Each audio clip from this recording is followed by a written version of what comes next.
Bom dia, boa tarde, boa noite, conforme for o caso. Sejam bem-vindos a mais um vídeo aqui na internet sobre C# e orientação a objeto na série sobre Web API. E hoje nós vamos dar continuidade ao que nós estávamos fazendo no vídeo passado, que era a gente terminou a nossa Web API com os nossos métodos de CRUD básico. Hoje nós vamos fazer uma aplicação que consome essa Web API. Aqui é que vai entrar o que é novidade para muita gente. Tem muitos tutoriais na internet aí sobre como criar a sua própria Web API, sobre como fazer suas classes CRUD, como fazer, enfim, como essas partes mais básicas todas elas têm, mas eu achei bem pobre a parte assim que explica como realmente consumir esses dados de uma Web API. E é esse o objetivo desse vídeo. Nós vamos fazer uma aplicaçãozinha totalmente separada. Nós temos aqui a nossa aplicaçãozinha que a gente tem trabalhado nos últimos vídeos, né? E hoje nós vamos fazer uma aplicação completamente neutra, sem estar na solution, que vai consumir os nossos dados da nossa Web API. Nós temos na nossa Web API já funcionando aqui no nosso IIS local, mas como eu já expliquei nos vídeos anteriores, que não é necessário que esteja rodando num IIS prontinho, vocês podem usar um IIS Express sem problema nenhum. E hoje nós vamos fazer essa aplicaçãozinha que faz o consumo dessa Web API aí. Muito bem, como é que a gente faz isso? Vamos lá. Nós vamos criar um projetinho novo, totalmente novo. Ele pode ser um projetinho Windows Form Application mesmo. E nós vamos chamar aqui consumindo Web API. Simples assim, certo? É só um projetinho simples que vai consumir uma Web API. Ele tem... O que tem? Tá fora do lugar isso aqui, meu Deus do céu. Que estranho. Dá para eu colocar aqui? Tá, ok. Não sei o que houve aqui, a janelinha saiu do lugar, mas tudo bem, não tem problema. A primeira coisa que a gente precisa para consumir a nossa Web API são as referências que vão nos ajudar a fazer o consumo dela de maneira mais simples, ok? Sem precisar colocar muito código ali, nós vamos aproveitar o que o framework já oferece para a gente. Uma dessas extensões, aliás, as duas extensões a gente vai colocar são referências do .NET Framework, então a gente vai clicar com o botão direito em referências e add reference. A primeira que a gente vai precisar para poder usar a nossa Web API direitinho, deixa eu procurar ela aqui, é meio ruim porque é uma lista muito grande, né? System Web Extensions, aliás, Web Extensions aqui. É meio ruim de achar, eu tenho um pouco de dificuldade de achar isso aqui porque é meio confuso. Mas a extensão que a gente vai precisar é essa aqui, ó, system.web.extensions. Aliás, essa é uma delas, né? Então a gente vai marcar um certinho aqui do lado dela que a gente vai usar essa extensão aqui. Aliás, essa aqui não é nem uma extensão, né? É uma parte do framework mesmo. Agora sim, nós vamos adicionar uma extensão do framework. Aqui nós temos um monte de coisinhas aqui para a gente usar, mas a gente não vai usar praticamente nada disso aqui. O que a gente precisa aqui é o Web Formatting. Onde é que fica esse Web Formatting? Eu vou explicar já para que serve cada uma delas. System. Aqui é o system.net.http formatting. Eu vou explicar para que serve cada uma delas direitinho, ok? Não se preocupem. Ok, as nossas referências estão adicionadas, né? Que é o nosso HTTP Web Formatting e o Web Extensions, certo?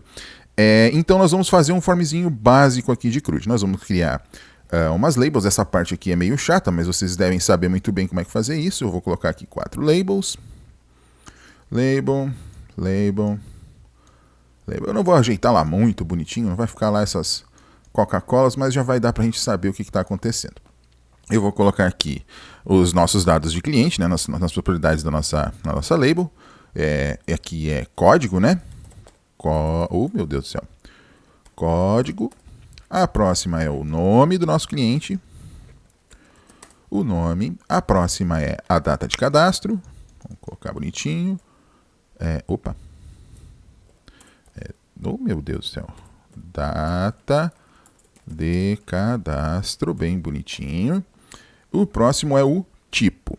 É isso aqui, gente, não tem mistério nenhum. Vocês devem saber muito bem como é que faz isso aqui. Não creio que eu preciso explicar isso aqui. É muito, muito fácil. E nós vamos adicionar também as text box referentes a cada uma delas. uma textbox do código, uma textbox do nome, uma datetime picker para data cadastro, né, para a gente não precisar digitar a data. Eu vou colocar ela com o formato mais curto, né? Ela aqui está num formato longo, eu quero que a data seja um formato curto de data, que é só a data mesmo, dia, mês e ano. E eu vou colocar um nome um pouquinho mais compridinho. E vou colocar uma outra text box aqui que vai representar o nosso tipo de dados. Ok. Agora você deve estar pensando, vamos colocar um botãozinho que faz a inserção dos dados, certo? Basicamente por aí. É algo parecido que vocês devem fazer, vocês fazem um formezinho mais ou menos desse jeito, não tem código nenhum por enquanto, mas ele já vai ter, até vou colocar o botãozinho com o nome bonitinho aqui de inserir. Ok, está colocado o nosso botãozinho aqui com o nosso código de inserir. Só que antes da gente fazer o código de inserção, eu vou dar uma espichadinha, eu vou diminuir um pouquinho aqui, e vou colocar um data grid view aqui para a gente usar o primeiro método da nossa Web API, que vai ser o método de buscar dados, né? Eu vou colocar um outro botãozinho, que eu vou chamar de... Cadê o texto dele? Vou chamar de buscar, ok? Ok, um layout básico, assim, meio toscão, assim, de forma, mas já dá para entender o que acontece aqui. O que nós precisamos fazer agora? Nós precisamos buscar os dados da nossa Web API, que é os dados de loja, né? Mas para isso a gente vai precisar de um modelo de dados. Aqui que entra o grande barato de trabalhar com orientação a objeto. O mesmo modelo de dados que nós recebemos na nossa Web API é o que nós vamos usar na nossa aplicação. Então basta a gente consultar um cliente qualquer lá na nossa Web API, ele traz os dados dele.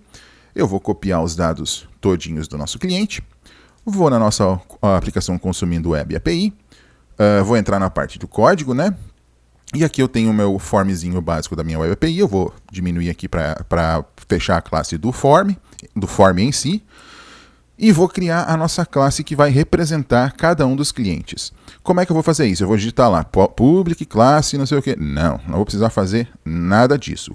Lembre-se que eu já copiei aqueles dados lá do nosso web browser. Então eu vou aqui em Edit, Paste Special e Paste JSON as Classes. Ou seja, aquele conteúdo que a gente viu lá no nosso browser é JSON. Então eu preciso colar Paste JSON as Classes. Ou seja, ele vai transformar aquele objeto JSON que está lá no nosso browser, que é esse objeto aqui, em um objeto, uma classe mesmo, né? Ele, por padrão, ele chama aqui de root object, ou seja, objeto raiz, mas eu posso chamar ele simplesmente de cliente. Opa, só cliente, singular, né?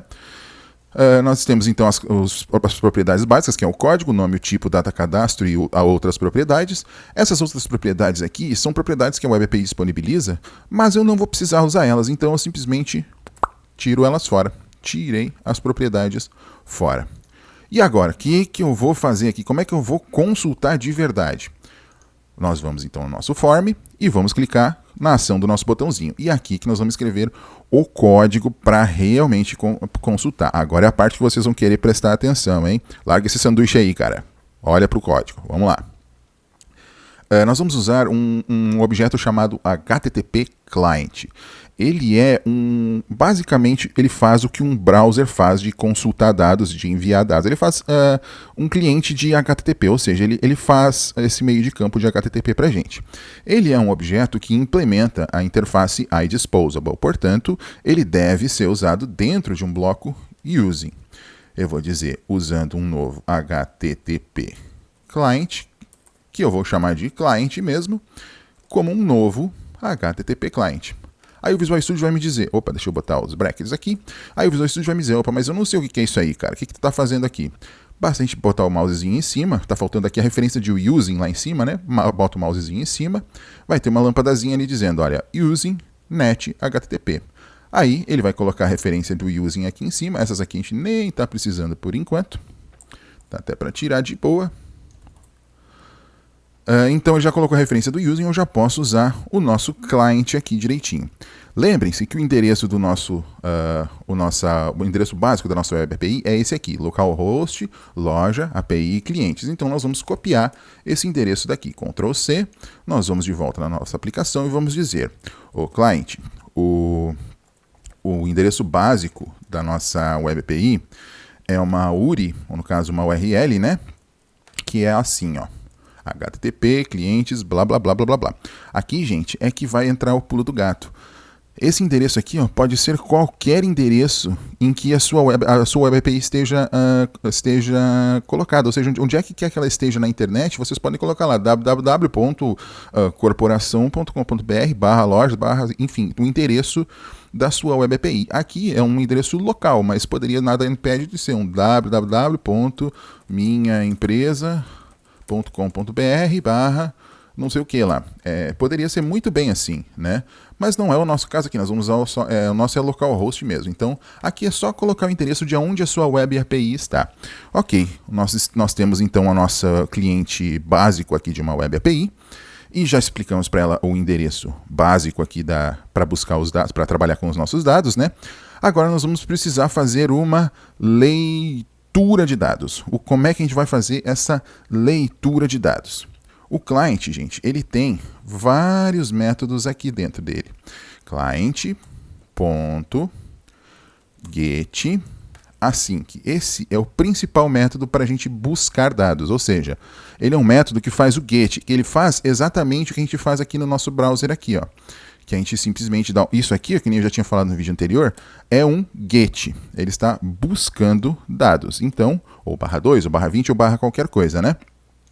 Então, esse getAsync, que é esse método do nosso HTTP client, é fazer o que o browser está fazendo lá. GetAsync. Daí ele está me dizendo, olha, o que tu quer buscar? Qual é que é a URI dessa request aqui? Nós já temos a URI colocada aqui. É exatamente esse endereço. Então, nesse caso, não vai nada nessa string aqui, e ele simplesmente vai buscar. Esse getAsync, ele tem um determinado retorno, certo? Aqui, se a gente fizer desse jeito, não vai estar legal, porque a gente não está trazendo necessariamente o que o get está trazendo. Então, nós vamos ter que colocar lá alguma coisa, ó. Vamos colocar como variável sem especificação mesmo, vou chamar ela de resposta. Resposta igual a client.getAsync. Será que só aqui já vai acontecer alguma coisa, gente? Eu vou colocar um F9 aqui, um breakpoint, né, para rodar a nossa aplicação. E vou simplesmente rodar ela, F5 para ela rodar. Aí apareceu o nosso form, que até aqui sem novidade. E vou clicar no botão buscar para ver o que acontece. Ele vai me dar nada, aliás. Resposta. O que ele me trouxe aqui? Ele vai me dizer, estou esperando por ativação. O que está acontecendo aqui? Esperando por ativação. Que coisa é essa de ativação? Esse aí é uma coisa que é pouco comum para quem vem de Windows Forms, né? Os métodos async, que terminam com esse nomezinho aqui, async, eles são, como o nome diz, assíncronos. Ou seja, eles são ativados por triggers que ficam externamente. A gente vai ver isso aqui com mais detalhes. A gente pode até criar o nosso próprio client aqui, mas não sei se se vem ao caso, né? Mas esse método async aqui, ele não está no nosso controle, ele é assincronamente que ele vai funcionar. Então a gente tem que dizer para ele, olha, eu quero que você espere esse resultado. Então a gente coloca a palavra-chave await na frente dele, porque ele é um método assíncrono, certo? Aí o que está acontecendo aqui? Ele está me dizendo, opa, o operador await, só colocando o mouse em cima, ele está me dizendo ali a mensagenzinha. Ó. O operador await só pode ser usado dentro de um método assíncrono. O que é o método assíncrono? É um método que tem na assinatura dele a palavra-chave async. Considere transformar o seu método como um método assíncrono, né, para poder você retornar um tipo de task. O que eu posso fazer para mudar aqui? Ele tem uma lâmpadazinha aqui me dizendo para fazer alguma coisa. Ele está me dizendo, ó, transforma todo o escopo desse método aqui, no caso, o próprio método, né, como assíncrono. Observem que lá em cima, do ladinho do void, lá, ó, vai aparecer o async lá quando eu clicar aqui. Olha lá, ó. Agora, o que está acontecendo? Esse método do botão aqui, ele é um método assíncrono. E ele vai conseguir trabalhar com todos os métodos assíncronos, que não é só um, que nós temos no nosso cliente HTTP. Vamos ver que diferença deu agora, rodando o nosso código e clicando no botão. Agora eu vou dar um F8 aqui para ele rodar. Agora ele fez alguma coisa. Observem que agora aqui na resposta a coisa já é diferente. Ó. Agora ele está dizendo, o status code é 200, que é ok. E ele, ou seja, executou alguma coisa. Alguma coisa aconteceu aqui. O que aconteceu aqui? Ele fez toda a pesquisa, ou seja, aquilo que retorna do browser, lá de dentro do nosso browser aqui, ó, tá dentro daquela resposta ali, ó, em algum lugar. Mas a gente não vai conseguir enxergar ela aqui tão fácil. Ela está dentro do content, né? Eu já vou dar a deixa para você, ela está dentro do content. Mas já fez alguma coisa, aqueles dados lá que a nossa Web API retorna já estão conosco, eles já estão aqui. A gente tem que fazer um jeito de tirar eles de dentro aqui dessa resposta. Como é que a gente pode fazer isso?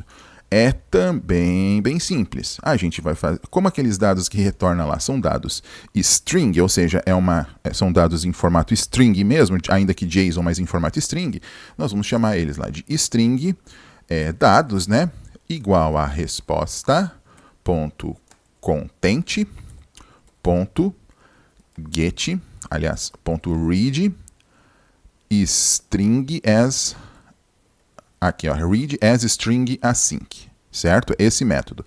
Esse método aqui, ó, é para ler a resposta, no caso o conteúdo, como uma string. Então eu simplesmente vou dizer para ele pegar esses valores aqui. Só que esse método aqui, ó, lembrem, assim como o nosso método get é assíncrono, o nosso método read as string também é assíncrono. E a gente então tem que colocar o operador, a palavra-chave, né, await, na frente dele. E aí ele vai resolver o problema. E agora, vamos ver de novo o que vai acontecer. Roda o código, roda. E buscamos. Vamos buscar, fazer a resposta, trouxemos a resposta, deu tudo certinho. E agora nós vamos tentar buscar os dados em si. Olha, ele executou, ele saiu daquela linha. O que será que tem nos nossos dados? O que tem aqui, gente? Olha só o que tem dentro dos nossos dados. Tem exatamente o que retorna do nosso web browser quando a gente executa o nosso método get lá no browser. Exatamente o que está aqui é o que está aqui. Exatamente a mesma coisa. Isso aqui não é do browser, gente. Isso aqui já é dentro da nossa aplicação. Ou seja, nós já temos os dados em formato JSON que a gente trouxe lá da nossa web API. Agora o que nós vamos fazer para transformar esses dados JSON em uma lista de clientes? Ou seja, eu já criei essa classe aqui por algum objetivo, eu não botei ela aqui à toa, né? Eu não quero trabalhar com os dados em formato string, eu quero trabalhar com os dados com os objetos POCO, né? Esse aqui para quem não sabe, eu estou apresentando, então isso aqui é um objeto POCO, ou seja, eu vou colocar até aqui, escrito POCO, é um objeto Plain Old CLR Object, certo? Você já deve ter ouvido falar nisso, mas e já trabalham com isso, vocês estão acompanhando a série de vídeos, já trabalham com POCO sem nem saber. Eu só não dei o nome aqui para não causar confusão, mas enfim, esse aqui é um objeto POCO, ok? A gente tem que ter um jeito agora de transformar esses dados que estão em string aqui numa lista de clientes. Então, o que a gente precisa? Uma lista. List cliente. Agora eu preciso colocar a referência lá, né? O using, né? Uma lista de cliente que eu vou chamar de, sei lá, dados. Né? Não, eu não posso chamar de dados porque eu já estou chamando ali em cima de dados, né? Ctrl K, Ctrl D, o que eu fiz aqui?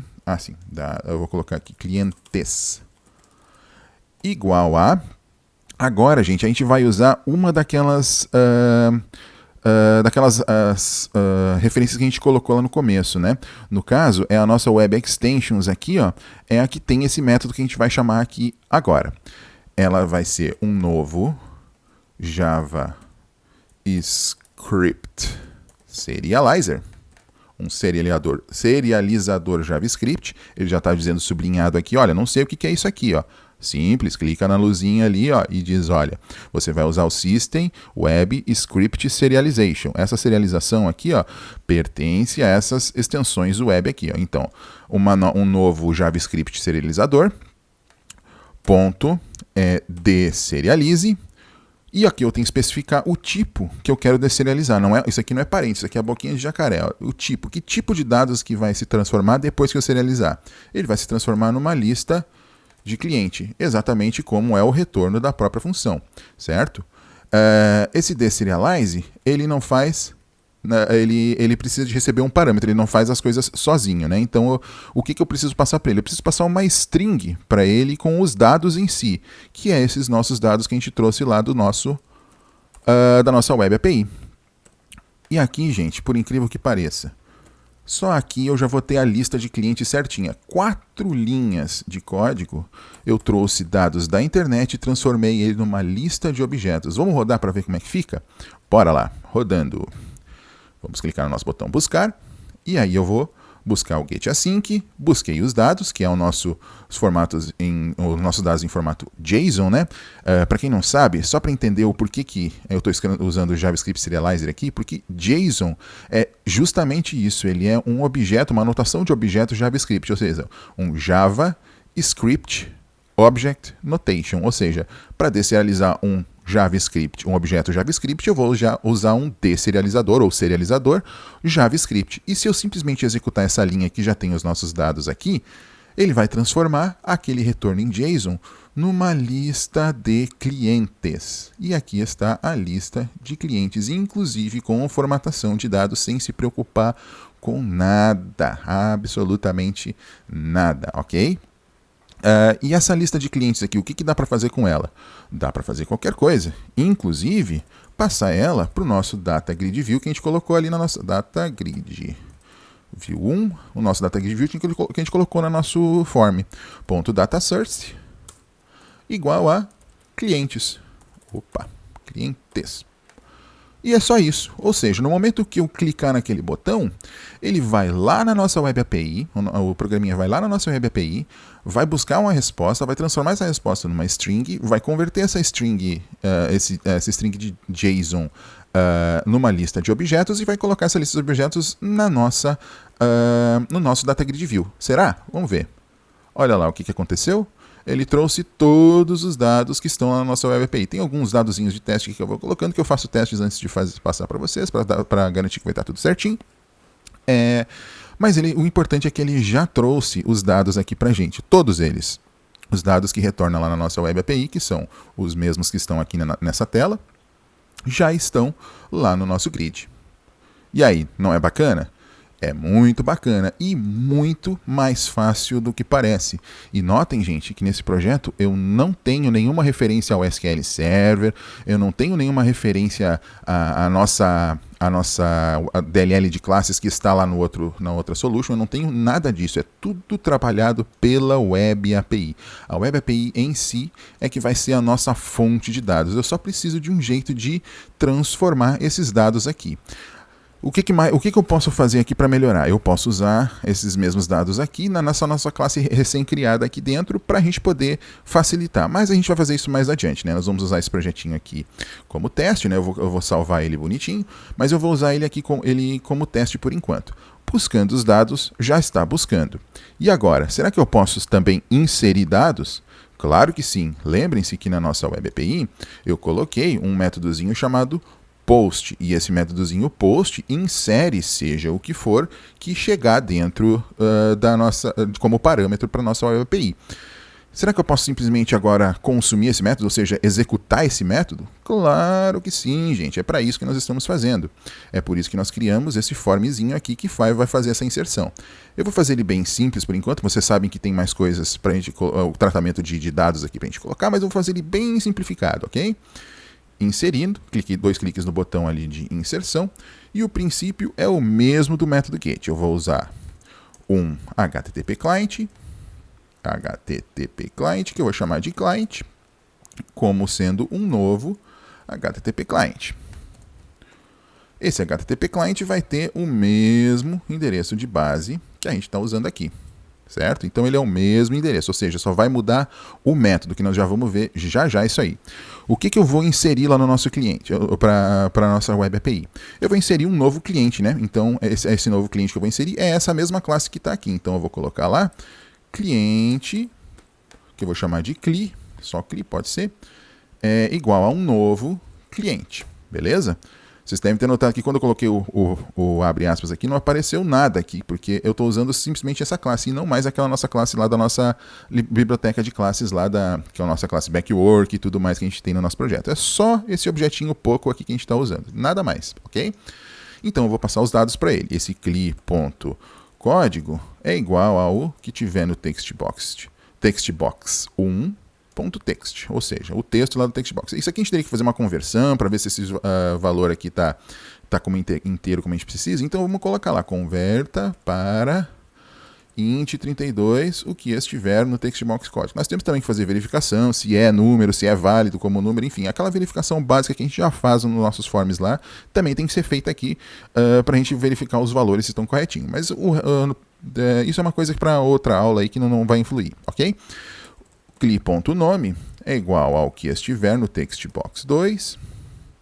Eu acho, né? Deixa eu até verificar se os nomes estão certos. Esse aqui é quem? É o textbox 1, textbox... Tá certo, era isso aí mesmo. No textbox 2.text, então é o nosso nome.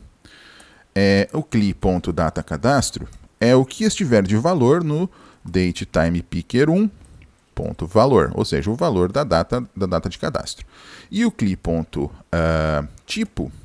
igual a um convert.toInt32, o que estiver no textbox 3. Ok? E está convertido lá. E agora, como é que eu posso fazer para realmente inserir esses dados? Eu já criei uma instância aqui, já preenchi os dados. E já tenho o nosso cliente HTTP. Como é que eu vou fazer para realmente inserir esses dados? É do mesmo jeito que a gente fez aqui para a gente buscar. Ou seja, nós vamos criar uma variável chamada resposta, que vai ser igual ao client.postJSON async. Aqui, gente, é que entra o truque daquelas extensões que a gente colocou. Este post.json async, observe que no iconezinho dele ali tem uma flechinha ali, um iconezinho diferenciado. Significa que esse método aqui, ó, é um método de extensão. Esse método aqui, ele não faz parte assim da nossa classe classe HTTP Client, ele é um método que foi estendido, que ele foi criado. E é uma das nossas extensões que a gente adicionou nas nossas referências lá, que é no caso o System.net HTTP Formatting, ele que contém esse método post.json async, ok? Então o que eu vou dizer? Eu vou dizer que o post.json async ele recebe dois parâmetros aqui, que é a URL que eu vou postar, que é a própria URL do client, então não vai parâmetro nenhum aqui, vai simplesmente uma string em branco. E um valor. O que é esse valor? É o que eu quero passar para a nossa Web API, ou seja, eu preencho o objeto e digo lá, poste esse objeto lá para a nossa Web API. E é só isso, certo? Só que a gente está esquecendo de um detalhe importante aqui, gente. Lembrem que o método que termina com a palavra-chave async, ele é assíncrono. Então, se a gente executar ele sem ser de forma assíncrona, ele não vai funcionar certo. Então, a gente precisa colocar a palavra-chave await na frente dele. E nós vamos passar pelo mesmo perrengue de antes, que olha, esse await ele só pode ser usado num método que também é assíncrono. Então, eu preciso transformar o nosso método buttonClick em assíncrono. Clica na luzinha e dizer, ó, transforma tudo esse escopo aqui que o contém em assíncrono. E ele vai colocar a palavra-chave async aqui do lado do void. E pronto, aí resolve todo o problema. Ou seja, agora eu já estou postando os nossos dados do JSON em formato JSON. Eu não preciso fazer serialização de nada, né? Esses dados aqui, essa classe CLI aqui, que ela tem a mesma estrutura da nossa classe cliente lá da nossa Web API, ela vai ser reconhecida e ela vai conseguir ser desserializada lá no na nossa aplicação web, aliás, na nossa Web API. Será que só isso aqui já funcionaria? Vamos testar? Bora lá. Roda o código. Eu vou colocar um código qualquer lá de cliente de, sei lá, 554. Eu vou colocar também um nome de, sei lá, Manuel Português. A data de cadastro eu vou colocar com a data de hoje mesmo. O tipo eu vou botar, sei lá, 87, qualquer número aqui. E antes eu vou parar aqui o nosso código, né, botar um F9 aqui para ele não rolar sem a gente perceber. E vou inserir.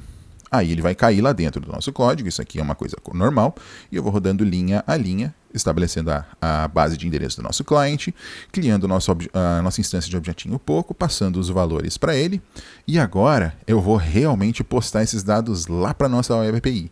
O que vai acontecer aqui? Eu vou simplesmente rodar, e ele vai me trazer uma resposta. A resposta que ele me trouxe é um OK. Se a gente olhar aqui, ó, ele está me dizendo, ó, deu tudo certinho, o método post deu certinho, deu ok. Ou seja, ele trouxe lá da minha Web API exatamente isso aqui. Isso aqui está sendo reconhecido no nosso client, que é o nosso, essa aplicação que a gente está construindo, está sendo reconhecido como ok. Significa que esse objeto aqui, Manuel Português, que é o que a gente colocou no nosso nome, ele já deve estar cadastrado lá no nosso banco de dados. E então significa que se eu buscar aqui, ele deve estar contido aqui nessa lista. Será? Vamos verificar.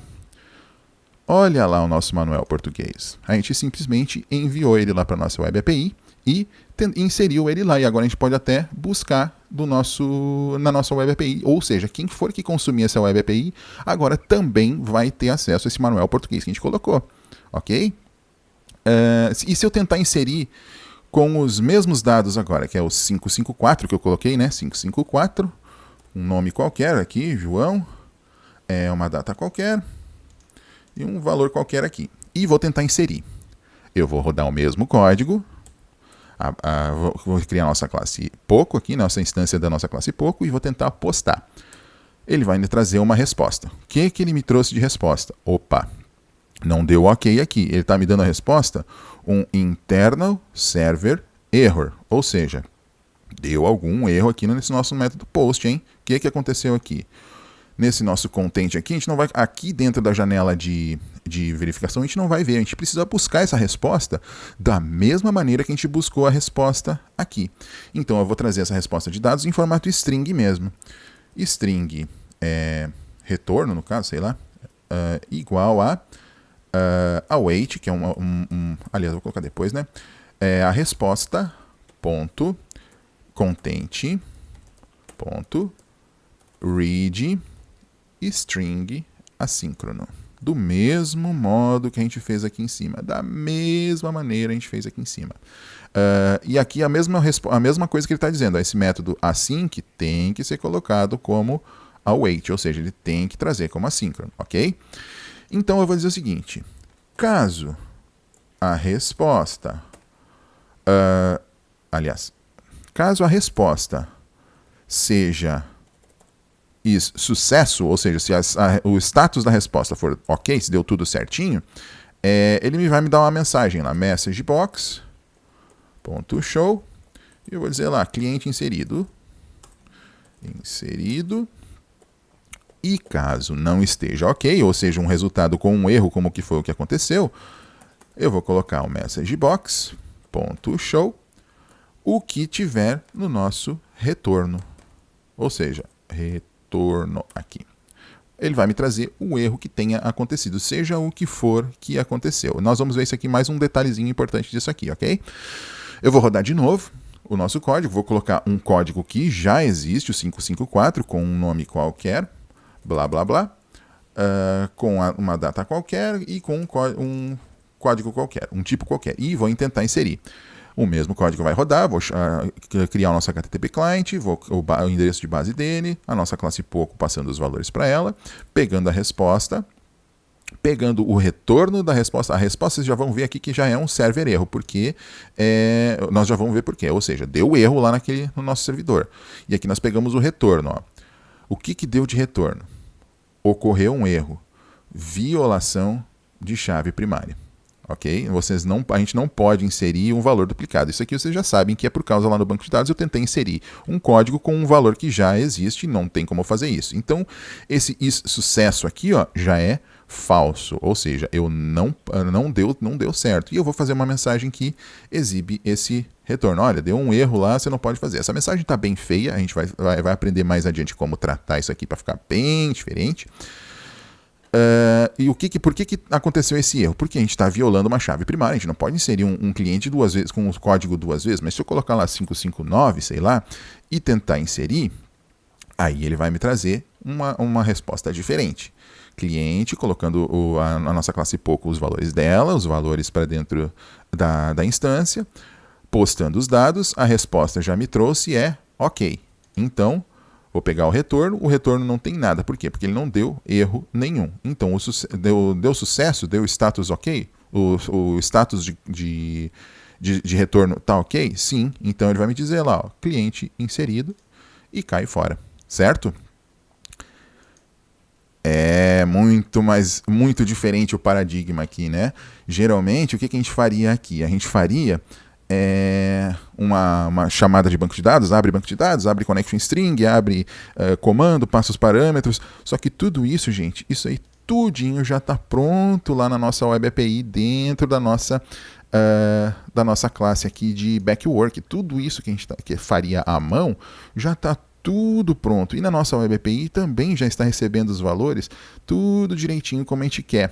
O controlador aqui de cliente, né, ele já está recebendo esses valores aqui, ou seja, já recebe uma classe ou parecida, no mínimo, com a classe que ele trabalha em si e simplesmente insere esses valores, certo? Se der, como ele está dentro de um bloco try, qualquer erro que acontecer dentro daquele insert, que foi o que a gente viu ali com uma chave primária corrompida, não posso inserir um cliente com o mesmo código, né?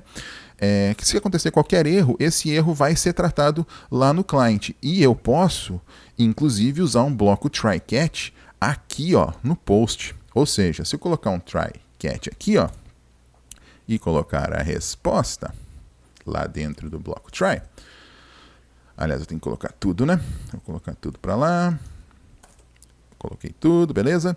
Se der qualquer erro aqui, ó, ele já cai aqui na exception, gente. Esse aqui é o grande barato. Deu a exception lá no... É 554, né? É 554? Pode ser. Eu coloquei até os dois lá, o 554 e o 559, né? 554, qualquer valor. Eu estou colocando de propósito com o valor que já existe para estourar a chave primária, né? Coloquei aqui a data. Vou colocar também o tipo, que é, sei lá, qualquer valor. E vou tentar fazer a inserção. Ele vai tentar fazer a inserção do mesmo modo como antes, passando os valores para nossa classe, e vou tentar postar como JSON. E aí aconteceu o erro, certo? Quando aconteceu o erro, esse erro aqui, ó, nesse caso aqui, ó, ele não cai lá direto lá no bloco cat aqui, porque ele não reconhece aquilo lá como um erro. Só que daí, ao invés de eu pegar e simplesmente tratar esse erro desse jeito aqui, eu posso dar um throw aqui. O que eu posso fazer? Ele está recebendo um objeto de erro lá. Eu posso simplesmente serializar esse objeto que ele retornou aqui do mesmo modo que eu serializei aqui. Ou seja, eu vou transformar um retorno de texto num erro de verdade, ele vai cair lá dentro da nossa... Daí sim ele vai cair dentro da nossa exception, né? Nós vamos aprender a fazer isso aqui numa aula mais adiante, que é um pouquinho mais demorado de fazer, mas eu acho que vocês já pegaram a manha de como é que funciona. Já dá mensagem de erro. Vocês já pegaram a manha de o que é exatamente uma Web API e as vantagens de se usar ela ao invés de se usar uma conexão direta com o banco SQL. Eu vou falar na próxima aula, eu vou falar sobre isso. Esse código que vocês estão vendo aqui, tanto dessa aplicação quanto da Web API em si, eu vou colocar na descrição do vídeo aqui embaixo. Vocês podem baixar e verificar por vocês mesmos, né? Se vocês não tiverem o IS rodando, vocês podem fazer o seguinte, ó. Eu vou trocar aqui para mostrar. Vocês podem ir aqui na sua Web API, vocês vão baixar e vocês vão clicar aqui em View, em browser, né? No caso, criar uma instância. Ele vai me dizer aqui, ó, que está proibido. Mas eu fiz isso simplesmente para rodar um IIS local ali, para poder ter esse endereço aqui, ó.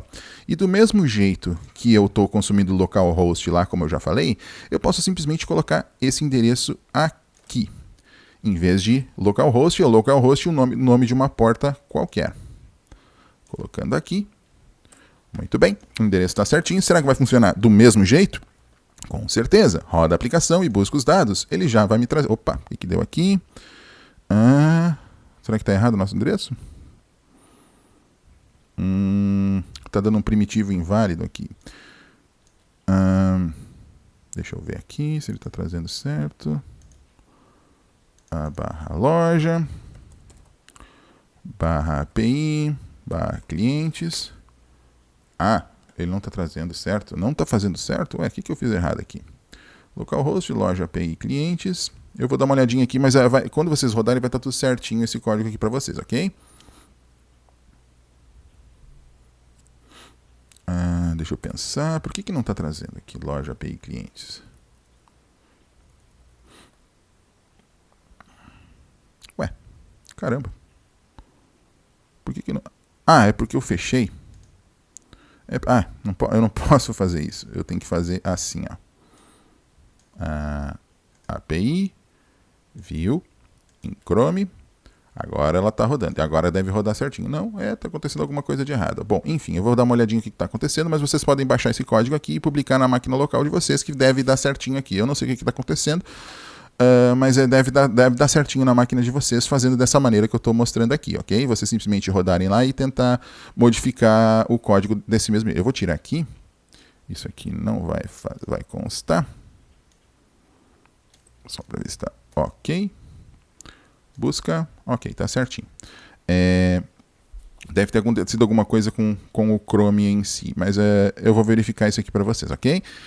E de qualquer maneira, o código tanto dessa aplicação que consome quanto da aplicação da Web API vai estar disponível aqui embaixo, aqui no código, na descrição do vídeo, vocês podem baixar à vontade, ok? Esse vídeo já está bem longo, eu vou ter que fechar aqui, senão já vai ficar uma coisa muito chata, e eu acho que para isso que a gente tinha para hoje era isso. Então, fui!